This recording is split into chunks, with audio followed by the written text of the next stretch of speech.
అత్యధిక భారతీయులు నమ్మే అటువంటి పురాణాలు కానీ శాస్త్రాలు కానీ దేవుళ్ళు కానీ దేవతలు కానీ చూసుకుంటే ఇప్పుడు మనం ఉదాహరణకి కృష్ణుడు చూద్దాం. రుక్మిణిని ప్రేమించాడు, పెళ్లి చేసుకున్నాడు. భీముడు ఇడంబిని చేసుకున్నాడు. అర్జునుడు సుభద్రను ఇలా చెప్పుకుంటూ పోతే శాంతాడంత పొడుగు ఉంటుంది. అయినా ఆ పురాణాలను ఆ శాస్త్రాలను నమ్మే అటువంటి భారతీయులు తమ బిడ్డలు అదే పని చేస్తే ఎందుకు అంగీకరించలేకపోతున్నారు? ఆ పురాణాలను నమ్మి ప్రచారం చేసి అదే సరి అయిందని చెప్పే అటువంటి సంస్థలు ఎందుకు ఈ ప్రేమను పెళ్లిలను అంగీకరించలేకపోతున్నాయి?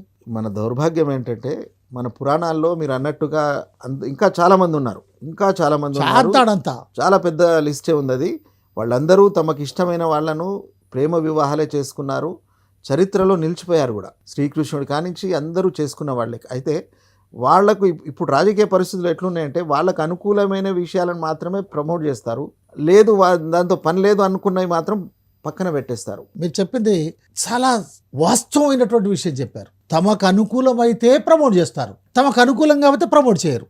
ఈరోజు కేంద్రంలో ఉన్నటువంటి బీజేపీ ప్రభుత్వంలో ఉన్నటువంటి ప్రముఖులు కేంద్ర మంత్రులుగా, క్యాబినెట్ మినిస్టర్లుగా, రకరకాల పొజిషన్లో ఉన్నటువంటి వాళ్ళ కూతుర్లు కానీ కుమారులు కానీ కులాంతర మతాంతర వివాహాలు చేసుకున్నటువంటి చాలా మంది ఉన్నారు.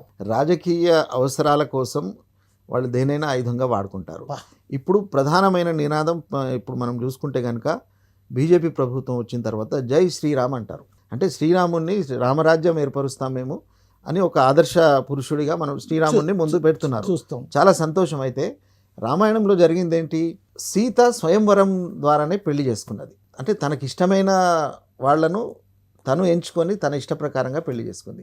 మరి ఇవాళ ఆడపిల్లలకు అటువంటి అవకాశం కల్పిస్తున్నారా?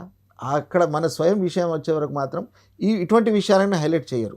హైలైట్ చేయకుండా వాళ్ళకి కావలసిన తీరుగానే దాన్ని మలుచుకుంటున్నారు. పురాణాల్లో కానీ చరిత్రల్లో కానీ ఎన్నో మంచి విషయాలు ఉన్నాయి. వాటిని కనుక మనము ఉదాహరణగా చెప్పుకుంటే ప్రజలు చైతన్యవంతం అవుతారు. కానీ వాటికి కాకుండా కేవలం వాళ్ళ ఓటు బ్యాంక్ రాజకీయాలకు ఉపయోగపడే విషయాలను మాత్రమే ముందుకు పెడతారు, దాన్నే హైలైట్ చేస్తారు. ఇది ఇవాళ ఉన్నటువంటి పరిస్థితి.